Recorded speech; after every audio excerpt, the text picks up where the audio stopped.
반갑습니다. 송관종입니다.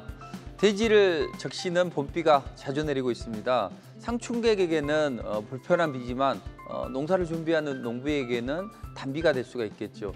자, 관세 불확실성 때문에 글로벌 시장이 상당히 조정을 받고 있는데 지금 투자자들이 약간 위축이 되어 있을 거예요. 그렇지만 이 시기를 씨를 뿌리는 농부의 마음으로 좋은 주식을 살 수 있는 기로 삼는다면 조금 조만간 좋은 움직임이 나올 걸로 보입니다. 자, 그렇다면 우리는 어떤 전략을 가지고 시장에 대응해야 되는지 지금부터 본격적으로 살펴보도록 하겠습니다. 자, 먼저 글로벌 시장을 간단하게만 살펴보도록 할게요. 자, 금요일 날 휴장이었죠, 미증시가. 그런데 시장이 바닥을 치고 크게 빠지지 않는 그런 모습을 보여주고 있습니다. 자, 최근에 트럼프가 시장에 대해서 약간 좀 낙관적인 분위기를 조성하려고 합니다. 관세 정책으로 인해서 급락이 나왔었죠. 이게 트럼프로 화살이 좀 몰리고 있습니다. 그러다 보니 뭔가 긍정적인 시그널을 도출하려고 하는 그 움직임이 나오고 있죠. 그래서 일본이나 멕시코, EU, 중국까지도 합의를 할 수 있다, 이런 이야기를 하고 있는데, 특히 이제 일본하고는 트럼프는 큰 진전이 있었다. 근데 이 시반은 쉬운 협의가 되지는 않을 것 같다. 약간 온도차가 보여지고 있죠. 시간은 약간 좀 필요해 보입니다. 아무튼 그럼에도 불구하고 무작정 때리는 관세는 아니다. 이렇게 보시면 될 것 같습니다. 자, 그리고 파월의 이 문제가 좀 약간 제기가 되고 있죠. 파월을 해임해야 된다, 이런 이야기가 나오고 있는데, 트럼프는 22는 7번째 금리를 인하했지 않냐. 근데 파월은 뭐하냐. 항상 느리고 너무 틀리다. 이렇게 하면서 해임을 시사하는 그런 움직임이 나왔죠. 자, 그럼 연준은 독립된 그런 기구인데 과연 연준 수장을 해임한다? 글로벌 시장에는 안 좋게 작용을 하겠죠. 다만 이게 현실성은 좀 낮다는 이야기죠. 만약에 파월이 하는 이야기는 우리 독립성은 법으로 보장이 되어 있다, 자를 수 없다는 이런 입장이죠.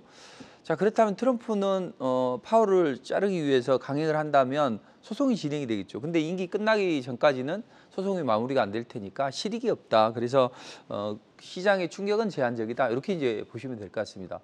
자, 그렇다면 다음 주에는 어떤 이벤트가 있을까요? 그렇게 중요하지 않는 이벤트들이 남아 있습니다. 테슬라는 이제 2차 전지가 치고 올라가면 이때는 중요한 이벤트가 될 수 있겠죠. 근데 그런 시기는 아니란 말이죠.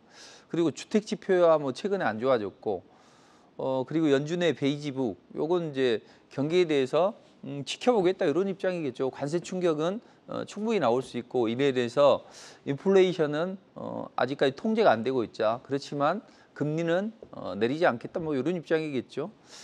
자, 그리고 뭐 테슬라나 알파벳 실적, 뭐 빅테크 기업들의 실적은 나쁘진 않습니다. 다만 이제 이게 긍정적으로 시장에 작용하지 않는다는 이야기죠. 자, 제가 지난번에 첫 번째 하락을 했을 때 최소한 한 달, 그리고 조금 추세가 60선이 꺾이면서 제가 3달 정도는 기간 조정을 받아야 된다, 이런 말씀 드렸는데, 지금 한 2달 가까이 조정을 받죠. 그래서 5월 달까지는 일단 약세 기조가 이어진다. 그리고 6월이 되면 반전을 깨할 수 있다, 이런 정도로 생각하시면 될 것 같습니다. 지금에서 살짝 좋지는 않아요. 한번 여지는 있을 것 같아요. 다만 이제 다음 주에는 빨리 21선 위로 올라서는 이런 움직임이 나와줘야 되는데, 지금은 뭐 올라가도 제한적이죠. 빠지면 약간 충격은 있을 수 있으니까 우리가 뭐 전 저점을 이탈하지만 않으면 뭐 짧은 충격은 버텨볼 만하다, 이렇게 이제 보시면 될 것 같습니다. 자, 그렇다면 우리 시장은 어떻습니까? 자, 우리 시장은 잘 버티고 있단 말이에요. 아무래도 이제 그 대선이 코앞에 다가와 있죠. 그래서 여러 가지 이제 부양책도 나오고 또 추경도 편성하고, 이런 기대감에 우리 시장은 잘 버티고 있다. 그렇다면 지금 지수가 뭐 치고 올라갈 수 있냐? 그건 아니라는 거죠. 지난 이제 목요일 날, 금요일 날 보면 미국이 빠질 때 우리가 잘 방을 해줍니다. 근데 십시일반으로 해요. 그러니까 반도체, 뭐 자동차, 금융, 요게 조금씩 올라가는, 그렇지만 지수는 잘 올라가는 이런 십시일반의 흐름이 나온다. 이런 구간에서는 우리는 어떤 전략을 가지고 대응해야 될까요? 자, 이런 구간에서는 테마주들이 잘 움직이죠. 그래서 우리는 정부의 정책 테마 또는 글로벌 정세에 따른 정책 테마, 이런 종목들을 잘 살펴보는 게 좋다. 자, 그렇다면 최근에 나온 뉴스를 한번 보자고요. 트럼프가 우크라이나 강물 협정이 임박했다, 이제 이런 이야기를 한다는 이야기죠. 각종 언론에서도 이런 이야기를 하고 있습니다. 왜 그럴까요? 자, 히토리에 의해서 LNG에 대해서도 중국은 통제를 하고 있습니다. 지금 100% 넘는 고율 관세를 부과를 했습니다. 중국도 맞불을 놓는 상황에서 중국은 반격을 하는데 뭐 크게 반격은 하지는 않지만 그래도 미국이 아픈 곳을 때리고 있다. 그래서 LNG를 이제 10주대 구매를 중단하고 있습니다. 왜 그럴까요? 트럼프의 에너지 패권 구상에 탁을 입히려고 하고 있죠. 그리고 뭐 아시아나 아니면 러시아하고 어떤 긴밀한 행보를 보이고 있습니다. 조금 여기서 이제 하나를 말씀드리면 세계에서 원유를 가장 많이 쓰는 나라가 어디입니까? 중국이라는 이야기죠. 그래서 중국은 마이너스 40달러 떨어졌을 때 걸프만으로 대형 유조선 100척을 띄워서 지금 지하 저장고에 어마어마한 원유를 지금 보유하고 있습니다. 자, LNG는 좀 적지만 그래도 원유를 가장 많이 쓰는 나라죠. 근데 세계에서 가장 원유를 생산 많이 하고 또 천연가스를 가장 생산을 많이 하는 국가가 어디입니까? 미국이죠. 근데 미국은 이제 약간 고갈되는 움직임도 나왔죠. 그리고 셰일가스의 채산성이 좋지 않기 때문에 이제 추가적으로 다른 곳에서 이제 셰일가스나 이런 LNG 이런 것들을 이제 생산해내려고 하는 그 움직임이 나오는 거죠. 그래서 이런 미국의 에너지 패권을 중국은 간과하면 안 되겠죠. 왜냐하면 중국이 만약에 대만을 침공하게 되면 미국은 어떻게 공략을 할까요? 세 개 부분에서 공략을 한단 말이죠. 유가, 환율. 자, 그래서 원유 시장에 타격을 입힐 수 있으려면 미국은 에너지 패권을 거머쥐어야 된다. 이렇게 보시면 될 것 같고 그러다 보니 트럼프는 이제 어떻게 해야 되겠어요? 히토류는 모든 산업의 쌀이잖아요. 그래서 여러 가지로 필요한데 이게 쉽게 해결이 안 될 것 같아. 그럼 이제 트럼프는 히토류를 다른 곳에서 뭔가 생산해낼 수 있고 또 앞으로 이제 그 글로벌 패권 전쟁에서 계속 이런 일이 벌어질 거란 이야기죠. 그랬을 때 관리를 위해서 이제 히토류를 적극적으로 자기 손아귀에 넣으려고 합니다. 그래서 트럼프는 지금 우크라이나 광물 협정을 그렇게 서두르고 있는지 모르죠. 자, 근데 좋은 말 하면 안 돼요. 사람이 그래요. 어쩔 수 없는 거죠. 인간은 좋은 말을 하면 잘 안 들어먹습니다. 그래서 러시아 지금 휴전 꿈을 대고 있죠. 그래서 보란 듯이 미국, 유럽, 우크라이나 3자 회담을 지금 엘리제 궁에서 하고 있어요. 그래서 우크라이나 전쟁을 종식시키고 뭔가 우크라이나를 재건해 보자. 이런 이제 움직임이 나온다는 거죠. 그리고 국무장관은 또 한 방 날립니다. 만약에 우크라이나 휴전에 진전이 없다면 미국은 손을 뗄 수 있다. 이런 식으로 엄포를 놓죠. 그럼 미국만 바라보는 우크라이나는 짜증은 나지만 광물 협정에 서두를 수밖에 없겠죠. 그래서 일부 언론에서는 24일에서 26일 정도는 이게 체결이 될 거 아니냐 이런 기대감이 있습니다. 그때 체결이 될 가능성이 높겠죠. 왜냐하면 이미 의향서를 이제 서명을 한 이런 흐름이 나오고 있으니까요. 근데 24일, 26일 이 두 날이 주요 대상이 되는데 과연 트럼프가 24일 날 서명을 한다고 하는데 될까요? 제가 보기에는 재무장관 이야기가 더 맞을 것 같아요. 세부 사항이 아직 조율이 안 됐다. 그래서 26일 정도 서명을 할 것이다. 이런 이야기를 하고 있단 말이죠. 자, 그렇다면 이런 이제 우크라이나 재건에 대한 기대감이 조금씩 늘어나고 있는데 이때 젤렌스키가 다시 한번 양복 입고 갈까요? 그렇지는 않을 것 같아요. 자존심이 있지. 그래서 우크라이나 총리가 미국을 방문하고 2월 협정 초안하고 거의 비슷한데 미국은 여전히 안보에 대해서는 보장을 안 해주겠죠. 아니 우리가 가가지고 광물을 발굴하는데 러시아가 침공할 수 있겠냐 이런 이제 이야기를 하면서 괜찮아 이제 이렇게 이야기를 하겠죠. 그래서 이제 주로 내용은 히토류나 석유 이런 광물 제한의 수익을 절반을 미국이 주도하는 공동기금에 출연하자. 자, 출연된 기금을 통해서 인프라나 재건으로 사용하자. 이런 이제 입장이라는 거죠. 자, 그렇다면 이런 움직임 속에서 미국은 어떤 것을 실리를 취득할까요? 미국의 생각은 이거죠. 중국과 북한과 러시아와 이란이 주적이라고 보면 돼요. 미국의 4대 주적은 요 네 곳이란 말이죠. 근데 자꾸 이제 중국을 반격을 하면 중국은 히토류를 가지고 미국을 괴롭히고 그럼 이제 나중에 하시라도 대만을 침공이나 했을 때 어떤 에너지 또는 달러 이런 걸로 이제 중국을 압박하겠죠. 그리고 러시아도 마찬가지예요. 러시아도 사실은 우리가 어떻게 해볼 수 없죠, 미국이. 그래서 최근에 이제 러시아는 계속 그 천연가스나 또는 원유를 잘 팔아가지고 전쟁 자금으로 조달했는데, 자 그런 부분을 통제하기 위해서 좋아 그럼 우리 우크라이나 경유하는 러시아 가스관 요거 우리한테 넘겨도 이렇게 이제 이야기를 하겠죠. 그러면서 그럼 우리가 처음에는 뭐 전장으로 우리가 많이 지원해줬던 부담금도 상당히 컸었지. 그걸 3분의 1 정도로 낮춰줄게. 이렇게 하면 우크라이나 입장에서도 내키지는 않지만 고민은 당길 수도 있다는 이야기죠. 자 그러면 이런 이제 움직임 속에서 과연 우리는 이제 어떤 전략을 가지고 대응해야 될지 이런 부분을 생각해 볼 필요가 있겠죠.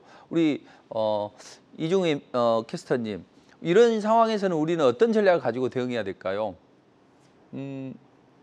뭐 우리가 과연 이게 우리 시장에 도움이 될지 안 될지 이런 것도 한번 생각해 볼 필요가 있겠죠. 네, 그렇죠. 그 우크라이나 재건과 관련해서 뉴욕타임스가 미국 기업에 맡길 수도 있다고 분석을 했는데 그리고 또 특히 협정 초안에 제3국의 직접 참여 여부는 명시가 되지 않아서 한국 기업의 참여가 지금 불분명한 상태인데요. 그래도 국내 기업 중 수혜 기업이 있을까요? 제한적으로 있을 것 같아요. 아, 공부를 안 하신 줄 알았는데 공부를 하셔 오셨군요. 네, 좋아요. 만약에 우크라이나 재건과 관련해서 우리 정부는 어떤 정도의 수익을 받을 수 있겠냐 이렇게 보면 일단 재건 비용은 745조 정도 된다고 추정을 하고 있습니다. 근데 주로 보면 주택 부분이 가장 클 것 같아요. 그리고 교통이나 에너지 산업 이런 쪽에 이제 각각 할당이 될 텐데 일단 초안에서 보면 제3국 재건투자펀드의 직접 참여 여부는 명시되지 않았단 말이에요. 그러니까 주로 이것까지도 미국 기업들이 먹겠죠. 그러려고 노력을 할 것이다. 그렇다면 협정을 통해서 한국 기업이 참여는 불분명한데 요건 이제 다자간 참여가 가능하도록 어떤 기금의 구조를 좀 변경하는 그런 여지는 있습니다. 그렇지만 이전보다 폭발적인 움직임이 나오지는 않을 것 같아요. 제가 지난번에 그런 이야기를 했을 거예요.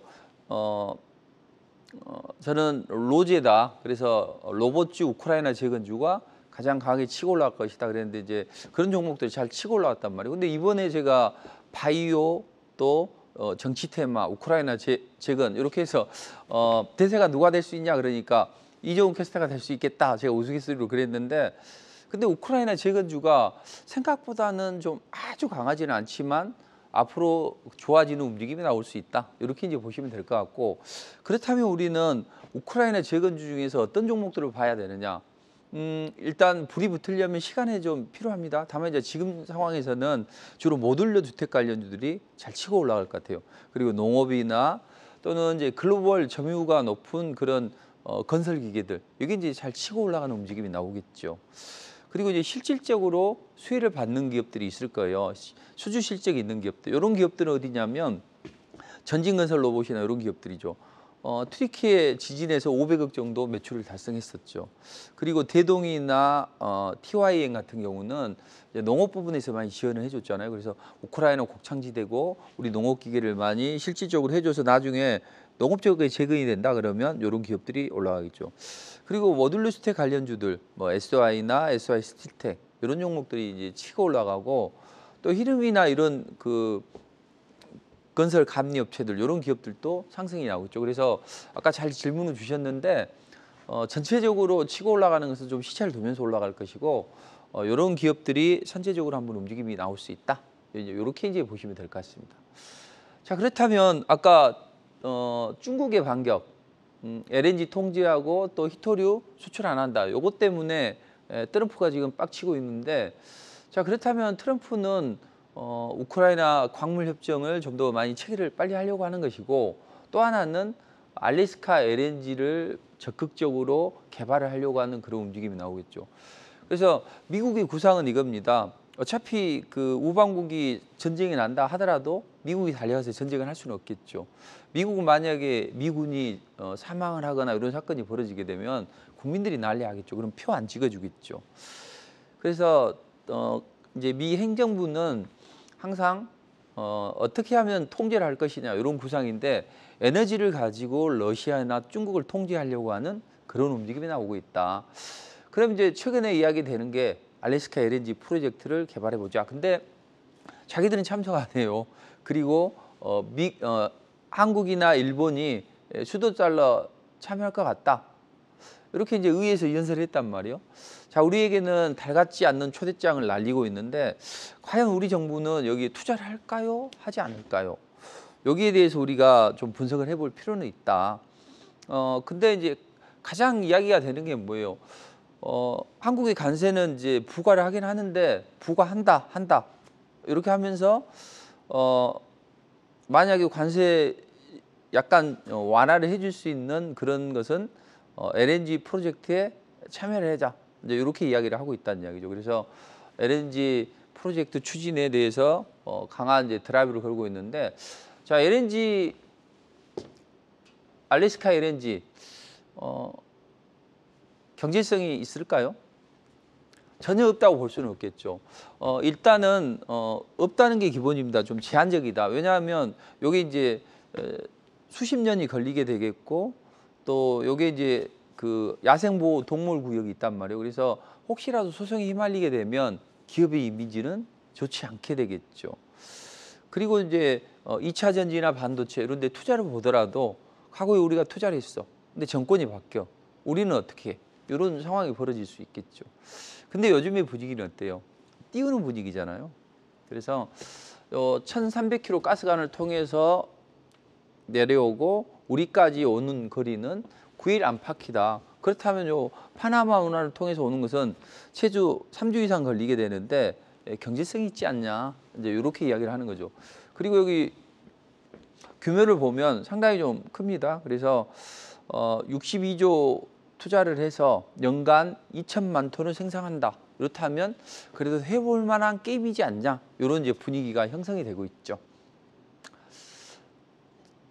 지난 8일에 트럼프 대통령이 한덕수 권한대행과 통화를 했는데 그쵸. 그 통화에서 이 알래스카 LNG 사업을 관세 협상 의제로 이야기를 한 적이 있습니다. 그쵸. 근데 도대체 알래스카산 LNG가 뭐길래 관세 협상에서 주요 의제가 되는지 네, 그게 좀 궁금합니다. 그쵸. 솔직한 심정 한 대 지어받고 싶죠. 우리가 진짜 자주 국방을 잘하고 또 경제도 잘 살아서 이런 것은 다시는 없었으면 좋겠는데 그렇습니다. 지금 트럼프의 관세 정책은 제조업 리쇼링 그리고 또 이런 이제 자기들이 추진하는 것들, 자기들이 손대기가 어려운 것들을 자꾸 이야기를 하는 거죠. 그래서 미국은 지난번에 개발을 하려고 했었어요. 근데 여의치 않아서 했는데 사실 한 3가지 정도 이유를 가지고 알래스카 LNG를 개발하려고 합니다. 일단 자기들이 했는데 약간 좌초가 됐었죠. 그래서 이제 우방국들한테 참여를 해라. 그러면 관세를 좀 완화시켜 줄게. 이런 거죠. 그러니까 트럼프의 마음은 아예 그게 없었던 거죠. 어떤 자신의 중간선거 승리를 위해서 여러 가지 업적을 이제 하는데 그걸 위해서 관세를 고율로 부과하게 되고 협상 카드로 활용하는 그런 움직임이 나왔죠.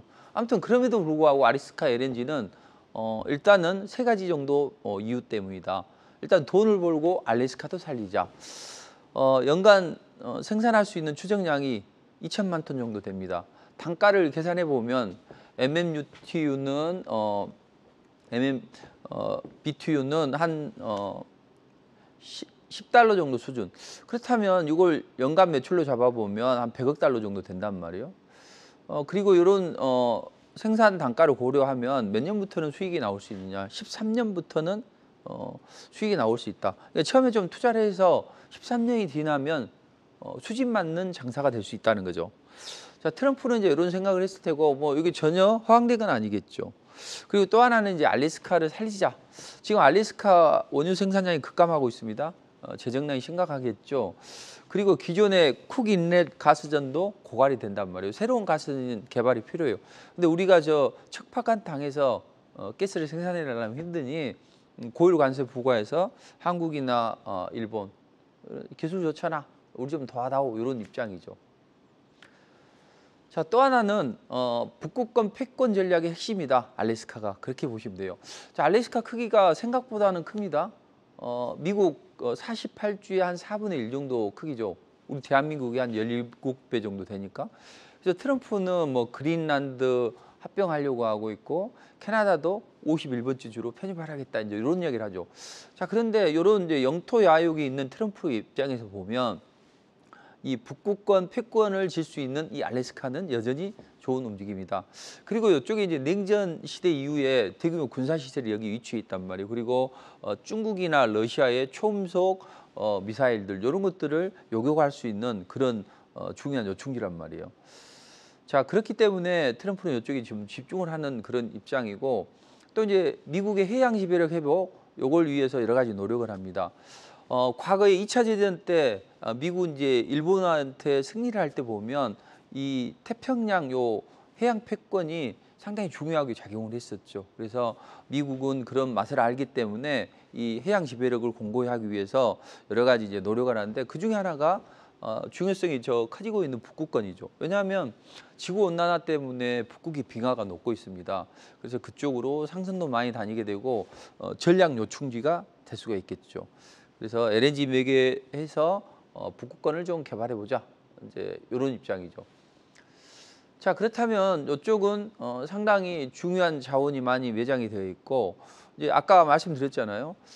미국이 가장 세계에서 원유를 가장 많이 생산한 나라죠. 그래서 과거에는 이제 걸프만 쪽에 미 함대가 많이 두 개가 있었는데 요즘엔 그쪽에서 빼서 남중국해나 기타 지역으로 옮겼죠. 그 이유는 뭐예요? 자기들이 가스나 또 오일을 가장 많이 생산해내니까. 근데 세계에서 가장 원유를 많이 쓰는 나라는 어디냐? 중국이란 말이에요. 중국을 통제하기 위해서는 원유 이거에 중요합니다. 그래서 세계 최대 원유 수입국 중국을 통제하기 위한 그런 방편이기도 하다. 이렇게 보시면 되겠습니다.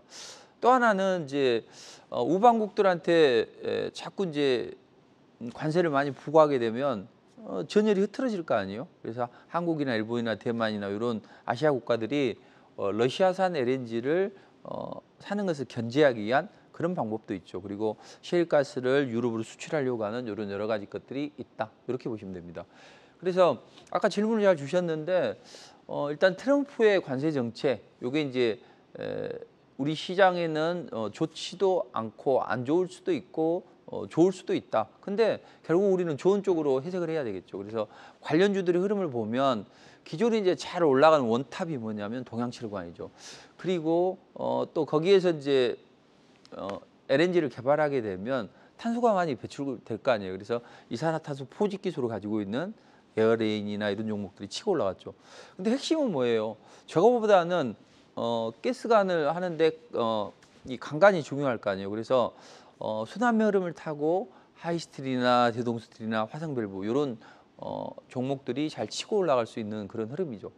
다음 주 이후에는 요 관련주들이 어떤 뉴스가 나오게 되면 이런 종목들이 좀 치고 올라갈 수 있다. 이렇게 이제 보시면 될 것 같습니다. 자, 항상 우리는 어떤 전략이 좋냐면 미리 시장을 앞서 나가는 전략이 좋습니다. 보통 이제 증권 방송에 이런 TV들을 보면 미래를 선제적으로 내다보는 방송도 있습니다. 그렇지만 대체적으로 보면 오늘 무엇이 올랐어? 그럼 그게 더 올라갈 수 있냐? 상한가를 쳤는데 중간에도 따라가 이런 거잖아요. 그런 투자라면 한두 번은 성공할 수 있겠죠. 근데 시장이 좋지 않을 때는 이게 항상 성공할 수가 없단 말이죠. 그리고 잘못 물리게 되면 또 급락이 맞을 수도 있고. 그래서 항상 우리는 시장을 앞서 나가는 전략을 가져가는 게 좋다. 제가 이제 탄핵 선고를 앞두고 그런 방송을 2번 정도 했습니다. 만약에 탄핵이 되고 그렇다면 어떤 종목들이 치고 올라갈 수 있냐? 뭐 조선이나 뭐 여러 가지 이제 설명을 하면서 그게 바로 이제 북극 항로 개척을 민주당이 대선에서 장미 대선의 공약으로 내걸 것이다. 이런 이야기를 했었죠. 아니나 다를까 이재명 전 대표가 이제 부울경 이쪽에 갔죠. 그래서 이쪽을 해양 수도로 만들겠다. 이렇게 이제 밝혔죠. 특히 이제 부산의 공약으로서는 북극 항로를 개척하고 대륙 척도를 연결해서 이쪽에 대규모 투자가 되고 해양수산의 어떤 수산부도 이전도 하겠다. 이제 이런 입장을 밝혔다는 이야기죠. 자, 어떤 공약질 하나씩 착착착 진행이 되고 있습니다. 그럴 때 우리는 이제 어떤 종목들이 좀 치고 올라갈 수 있느냐, 이제 이런 부분을 좀 생각해 볼 필요가 있죠. 자, 그렇다면 이런 이제 이재명 전 대표의 이런 움직임 속에서 만약에 이제 해상수산부를 부산으로 옮기게 되면 여러 가지 종목들이 이제 혜택을 좀 받을 수가 있어요. 그 중에서 어떤 종목들이 혜택을 받을까요? 뭐 조선주나 물류나 북극항로 개척에 따른 기타 이제 인프라 관련주들이 치고 올라갈 수 있겠죠. 근데 이미 이제 조선이나 이런 것들은 이미 치고 올라갔기 때문에 앞으로는 해양물류 관련주들이 잘 올라가는 움직임이 나올 걸로 보여집니다. 그래서 해운이나 물류 관련 기업들이 이쪽에 해양 클러스터 조성하고 또 나중에 이제 북극항로 가다 보면 그러면 많이 빙하가 높기도 하지만 그럼에도 불구하고 그쪽에 보면 춥기 때문에 극한의 온도기 때문에 그쪽에서 좀 쉬어가는 자리가 필요하겠죠. 그래서 물류 관련주들 그리고 뭐 철도나 이런 관련주들이 치고 올라갈 수 있다. 그래서 우리의 북방 정책은 부산이나 이런 부울경을 기점으로 해서 치고 올라가는 이런 건데 일단 최근에 이제 지난번에 제가 그 종목들이 사이즈는 적다 그렇기 때문에 미리 좀 들어가서 그 종목들이 움직이게 되면 그때 팔면 된다 그런 말씀드렸죠. 근데 다음 주부터는 본격적인 스포트를 한번 할 수도 있겠다 이런 흐름이죠. 그렇다면 어떤 종목들이 좋을까요? 동방 그리고 3일 STX 그린노지스 이런 종목들 그리고 부산산업이나 이런 것들이 철도 관련주들이 또 치고 올라가죠. 만약에 이제 트럼프의 구상은 중국, 러시아 문제가 잘 일단락되게 되면 이제 북한을 껴안으려고 하겠죠. 그래서 다시 끊겨진 철도를 복원하고 이런 움직임이 나오면서 치고 올라가는 종목들이 생길 걸로 보여집니다. 자, 제가 지난번에 이제 이 내용이 몇 주 전에 이제 방송했던 내용인데 만약에 인용이 되면 장미대선이 되고 그로 인해서 북극항로 관련주를 좀 봐야 된다. 만약에 기각이 된다면 원전주나 자율개발주를 봐야 되고 지난번에 이제 부산을 찾아가서 약간 부산 시장한테 약간 홀대를 받았죠. 그럼에도 불구하고 민주당은 어떤 북극항로 개발을 통해서 북방 정책을 펼치려고 하는 그런 움직임이 나온다는 거죠. 그러니까 이쪽에 기존의 항로를 따라가는 것보다는 요 북극 항로를 따라가게 되면 기간도 많이 단축이 되고 자 그래서 관련주들이 이제 많이 치고 올라갈 수 있단 말이에요. 많아요. 근데 일단은 기본적으로는 빙하는 녹고 있다. 그럼 이제 우리는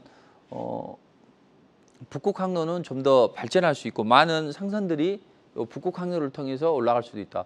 특히 트럼프는 알래스카에 욕심을 내고 미국도 요 북극 항로를 통해서 유럽으로 어떤 자원을 좀 옮기려고 하는 그런 움직임이 나오겠죠.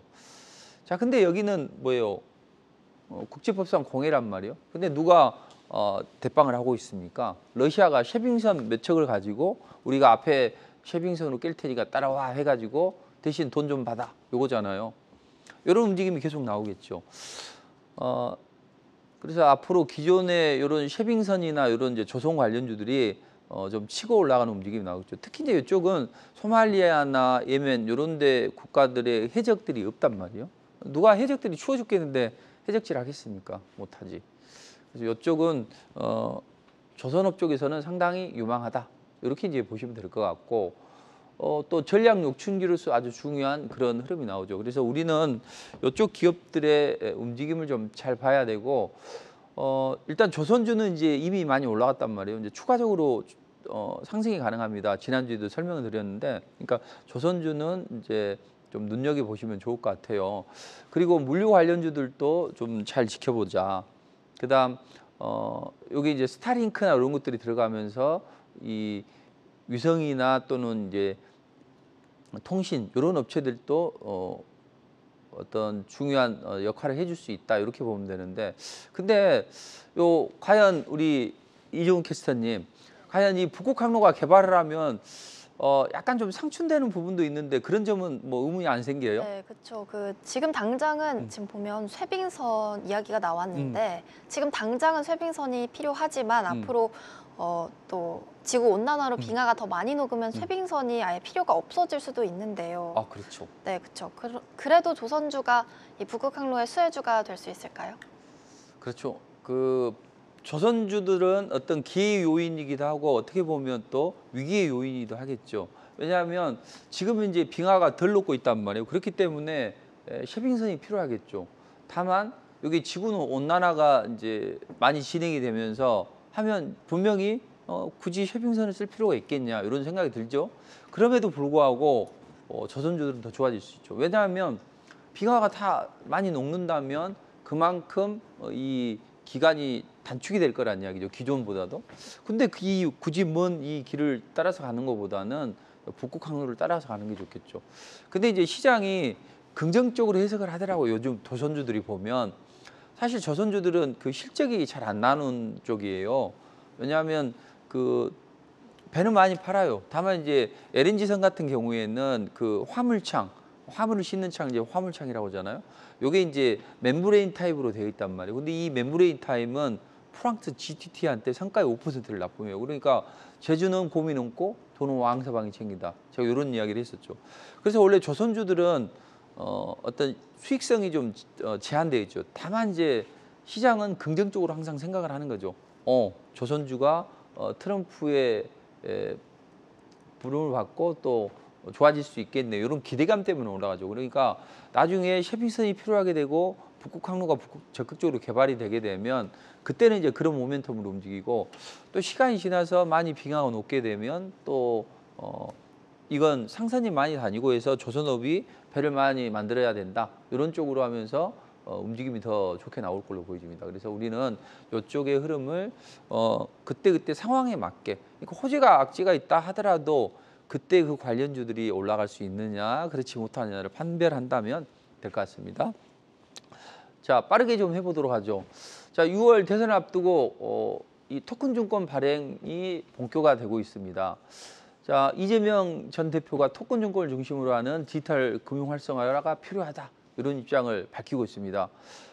여야는 표를 의식할 수밖에 없겠죠. 그래서 여야는 조기선이 시작되기 전부터 이 디지털 자산 시장을 활성화시키기 위해서 토큰증권 발행을 법제화를 시키려고 하고 있습니다. 특히 요즘에 약간 좀 청년층에서 보면 보수 쪽이 좀 많이 있더라고요. 생각보다는. 그런데 왜 그럴까 생각을 해보면 어떤 자신들의 미래가 보장되지 않기 때문에 그렇죠. 그래서 그런 청년들을 자산을 투자해서 좀 부를 좀 창출할 수 있게 해주자. 그렇다면 이게 큰 건물이나 근데 또 똑똑해요. 그래서 리스크를 좀 싫어하죠. 오히려 연세 많으신 분들이 적극적입니다. 그리고 약간 공격적으로 투자를 하죠. 근데 오히려 젊은 분들은 아직 자산이 충분치 않기 때문에 보수적으로 투자를 하더라는 이야기죠. 그래서 큰 건물을 미술품을 조각내서 투자하는 요 조각 투자에 대한 기대감이 조금씩 늘어나고 있다. 이렇게 이제 보시면 될 것 같습니다. 그래서 이런 이제 관련주들은 어떤 게 있냐, 뭐 이런 핑거, 갤럭시 SM, 뱅크웨어 글로벌, 아톤 이런 기업들이 있다. 이렇게 이제 보시면 될 것 같습니다. 그리고 세종시 이전인데 세종시 이전에 대해서 뭐 이재명 대선 예비 후보도 행정수도로 옮겨야 된다. 또 국회도 옮겨야 된다. 그래서 국회의사당이나 대통령 집무실을 임기 내에 이쪽으로 옮기겠다. 그렇게 하면서 관련주들이 움직였는데 이때 이제 유라테크나 프롬파스터 요게 이제 잘 올라가다가 흔들렸다가 반등이 나왔어요. 요거보다는 대주산업이나 계룡건설, 성신양의 새로운 종목들이 치고 올라가겠죠. 다음 주에는 어떤 종목들이 치고 올라갈까요? 앞으로는 신신제약이나 모엔즈, 카티스 이런 종목들이 한번 탄력을 받을 걸로 보여집니다. 자, 그다음 다음 주에 또 이슈가 있는 게 뭐죠? 아마케죠. 아마케가 주 후반에 열린단 말이에요. 그래서 아마케는 여러 기업들이 이제 참여를 하는데 과연 아마케에서 우리 국내 기업들이 좀 수혜를 받을 수 있을까요? 어쩔까요? 네, 그러게요. 그 25일부터 열리는데 비임상, 임상이 초기 신약들이 또 쏟아질 예정이잖아요. 이번 기회를 잡을 국내 기업 있을까요? 좀 있을 것 같아요. 근데 말씀하시는 게 그러게요. 그러니까 별로 이종 캐스터님께서는 수혜를 받지 못하지 않을까 이런 생각이 드는데 그렇죠. 왜냐하면 이미 반영이 됐기 때문에 그렇겠죠. 그래서 이 관련주들 뭐 유한양행이나 에이벨바이오나 한미약, 금태용주약 이런 종목들은 좀 제한적으로 움직임이 나오는데 일부 종목은 폭발적인 움직임이 나올 걸로 보여집니다. 이 아마케에서는 주로 아까 말씀하셨듯이 여러 가지 이제 비임상이나 임상 초기 단계 후보 물질이 공개가 되는데 여기에서 글로벌 기업들하고 빅파마들하고 기술 이전이나 파트너십 논의가 되면 그때 치고 올라가는 움직임이 나오겠죠. 이제 약간은 다른데 ABL 바이오는 지금 폭발적인 움직임이 나옵니다. 저는 이제 이 종목을 풀 베팅을 해서 지금 한 300% 수익을 향해 이제 움직이고 있는데 이런 종목들은 좀 제한적으로 반영이 되겠죠. 요 암호화폐에 대한 모멘텀은. 그러나 ADC 쪽, 항체약물 접합체 쪽은 상당히 드라이브가 걸린다. 그래서 항체약물 접합체는 유도미사일과 같아서 암세포를 선택적으로 사멸한다. 그렇다면 이 종목이 어떤 거에 있나? 펩토론이 있다고 몇 주 전부터 계속 말씀드렸죠. 그래서 펩타이드 플랫폼 기술을 가지고 이 기업은 할 수 있고, 이번에 이제 일라이리가 이번 경구용 비만 치료제 임상 데이터에서 좋은 결과를 발표하면서 움직이는데, 이건 한 400% 올라갔더라고요. 제가 몇 번씩 해드렸는데 바닥권에서. 그래서 이 종목은 아까는 좀 약간 서운했어요. 왜냐하면 이게 이제 제2의 알테오진이 될 수는 있어요. 근데 ABL 바이오가 제2의 알테오진이 될 수 있겠죠. 그래서 이건 이제 제3의 알테오진, 펩트론은 이 정도 될 걸로 보여지고, 아무튼 그럼에도 불구하고 우리가 이제 바닥권에서 관심을 가질 종목은 뭐가 있느냐? 오름 테라피틱스 이런 종목들은 바닥권이기 때문에 세계 최초의 기술력을 가지고 있기 때문에 한번 상황에 맞게 한번 튀어 올라가는 움직임이 나올 수 있다. 이렇게 보시면 됩니다. 자, 제가 한 딱 5분만 이런 시장에서 어떤 종목을 공략했는지 간단하게 말씀드리고, 오늘 종목 상담에 대해서 자세하게 또 빠르게 많은 분들을 상담해 드리도록 하겠습니다. 자, 우리는 크게 올라갈 수 있는 종목을 베팅을 해야 돼요. 그래서 저는 알테오젠이나 삼천당이나 ABL 바이오나 이런 게 많게는 1000%도 돌파됐었고 300% 이런 건 기본으로 올라가는데, 사실 이런 종목들은 들고 가야지 됩니다. 왜냐하면 흔들고 가잖아요. 자꾸 흔들고 가니까 투자자들이 못 견뎌요. 그런데 나에게 투자금이 적거나 또는 많이 몰려 있을 때 적은 자금을 가지고 하루에 5% 정도만 수익을 내보자. 그렇게 되면 한 달에 1000만 원 정도 수익을 낼 수 있죠. 한 두어 달 정도는 원금을 재투자해서 4천만 원 가지고 5%만 낸다면 한 달이면 4천이면 돈 1000만 원 쓰고 나머지는 저런 종목이 있다. 수익에 베팅을 해야 끌고 갈 수 있다. 그러니까 우리가 마음이 급한 건 뭐예요? 빨리 수익을 내고 싶은 마음이란 말이죠. 그럼 이제 어떤 종목으로 빨리 수익을 내야 되느냐? 그걸 저는 이 리포트를 통해서 해드리고 있죠. 그래서 신라섬유나 오리엔트전공 이런 것들은만 100% 가까이 단기적으로 치고 올라가는 움직임이 나는데, 항상 여러분들이 어떤 종목을 투자를 해야 될까? 제가 하나 알려드리면 여러분들 주위에 나와 있는 뉴스를 보세요. 트럼프가 하는 이야기나 아니면 이런 것들을 잘 보시고 그 관련주들이 어느서 공략하느냐 이거죠. 딱 하나만 기억하시면 됩니다. 잊지 말자 6.25. 60선이, 20선이, 5선이. 그럼 저도 이번에 이런 사건이 벌어질 수 있어 이번 주에. 그래서 하이스트를 요날 공략해 드렸어요. 그래서 상한가를 치고 그 다음날 급등 나와서 팔아줬는데, 이렇게 하면 돈 1000만 원 투자하면 40% 이상 낼 수 있죠. 그럼 언제 매수를 하느냐가 관건이죠. 언제 매수해야 돼요? 아침에. 무조건 아침에 사야 되는 거죠.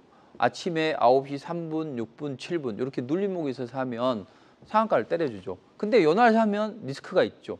그래서 저는 그 전날 미리 아침에 9시 3분, 6분, 7분 이렇게 사면 안정적으로 샀다가 장후반에 올리고 그 다음날 상한가를 치죠. 상한가 치면 무조건 매도하죠. 이게 단기 매매의 어떤 진수죠. 이런 식으로 하고, 또 그 다음에 이제 동양철강이나 이런 것들이 움직이면 순환매가 나온단 말이에요. 동양철강을 먼저 하고 그 다음 하이스틸이에요. 이것도 역시나 마찬가지로 60선이, 20선이, 5선이에서 공략을 하는 거죠. 요즘 같은 장에는 약간 갭을 동반하는 게 좋아요. 자, 첫 번째 상승이 나올 때, 이때 항상 아침에 9시 15분 내에 흔들 때 매수하면 된다는 거죠. 그렇게 되면 당일날 상한가 치고 연속 상한가 나오죠. 그럼 한 5일 정도는 올라가잖아요. 1, 2, 3, 4, 5. 이렇게 해서 일주일 동안 이런 걸 단기로 접근해서 스윙으로 끌고 가면 재밌는 매매가 되겠죠. 그리고 요즘에는 이제 그 정책 테마주들이 잘 움직인단 말이에요. 그래서 AI 쪽에도 이야기가 많이 나오고 있죠. 그래서 AI 쪽에 드라이버가 걸리고. 근데 우리가 여기서 하는 게 좋은데 여기는 거래가 없단 말이에요. 그래서 이런 경우에는 항상 이런 날이나 이런 날 하면 강하게 치고 올라가는 움직임이 나오죠. 그래서 솔트룩스, 대동스틸 이런 것들이 한 30~40%씩 치고 올라가는 움직임이 나왔는데, 매수는 항상 말씀드리지만 9시 15분 내에 눌림목에서. 그러면 약간의 갭을 동반된 종목을 이때 눌러줄 때 사면 당일날 15, 20 상한가도 자주 맛볼 수 있다. 그래서 저는 저런 종목들이나, 또는 여러분들 알고 계시잖아요. 휘토류. 통제한다. 그럼 노바텍이나 이런 것들이 치고 올라가죠. 그러니까 항상 60선 위에서 20선 위에서 5선 위에서 몸통을 줄이는 날이라면 언제든지 들어가도 충분히 원하는 수익을 낼 수 있다. 자, 그래서 이제 어제 같은 경우에는 온코크로스. 여기 이제 블락업 패턴인데 제가 기법 강의를 요즘 하고 있거든요. 불기둥이 발생하면 하루 쉬었다 다음날 매수하니 급등이 나오더라. 근데 요즘 같은 장이 불안하기 때문에 그 당일날 아침에 사는 거죠. 어떻게? 아침에 9시 3분, 6분, 7분 눌림목에서 사면 한 1% 후반에서 사면 강하게 치고 올라가는 거죠.